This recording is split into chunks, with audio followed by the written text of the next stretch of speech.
Welcome back. Vemulawada పట్టణంలో రోడ్ల వెడల్పు కార్యక్రమంలో భాగంగా ఇళ్ల కూల్చివేతలు ప్రారంభమయ్యాయి. భారీ పోలీస్ బందోబస్తు మధ్య ఇళ్ల కూల్చివేతలు చేపట్టారు అధికారులు. బ్రిడ్జ్ నుంచి వేములవాడ రాజన్న ఆలయం వరకు కూల్చేశారు. వేములవాడ పట్టణంలో 144 సెక్షన్ అమలు చేసి మరీ కూల్చివేతల కార్యక్రమాన్ని పూర్తి చేశారు.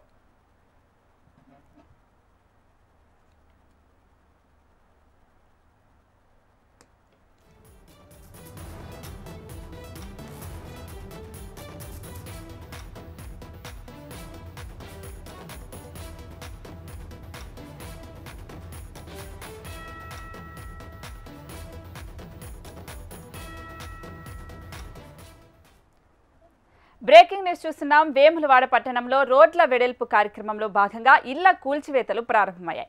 భారీ పోలీస్ బందోబస్తు మధ్య ఇళ్ల కూల్చివేతలు చేపట్టారు అధికారులు. బ్రిడ్జ్ నుంచి వేములవాడ రాజన్న ఆలయం వరకు కూల్చేశారు. వేములవాడ పట్టణంలో 144 సెక్షన్ అమలు చేసి మరీ కూల్చివేతల కార్యక్రమాన్ని పూర్తి చేశారు.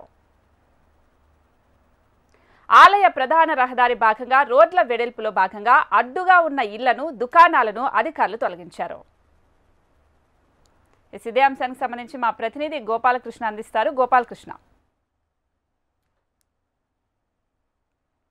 లోని పురవీధులు కూడా పూర్తిగా విస్తరిస్తూ ఉన్నారు. ఇప్పటి వరకు చాలా పురాతనమైనటువంటి ప్రాంతం కాబట్టి ఇరుకుగా ఉన్నటువంటి రోడ్లు మాస్టర్ ప్లాన్ లేకుండా నిర్మించినటువంటి ప్రాంతం కాబట్టి వస్తున్నటువంటి భక్తులకు కావచ్చు, అక్కడ ఉన్నటువంటి వాళ్లకు పూర్తిగా ఇరుకుగా ఉండేటువంటి ప్రాంతాలు దర్శనం ఇస్తూ ఉంటాయి. అయితే ఈ నేపథ్యంలో ఆలయం చుట్టూ ఉండేటువంటి పరిసరాలను కూడా అభివృద్ధి చేసేలో భాగంగా రోడ్ల విస్తరణ చేపట్టింది ప్రభుత్వం. దీనికోసం సుమారుగా 40 మందికి గత వారం రోజులుగా నష్టపరిహారాన్ని చెల్లించింది.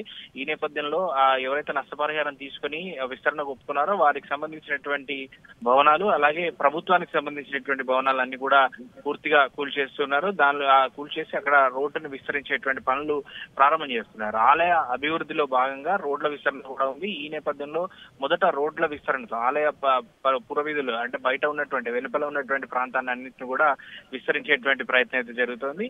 మరికొంతమంది నష్టపరిహారాన్ని తీసుకోకుండా ఇబ్బంది చేస్తున్నామని చెప్తున్నారు. మరి ఇప్పటికే ఈ అంశం కోర్టులో ఉంది. సో వారికి సంబంధించినటువంటి కూల్చివేతలు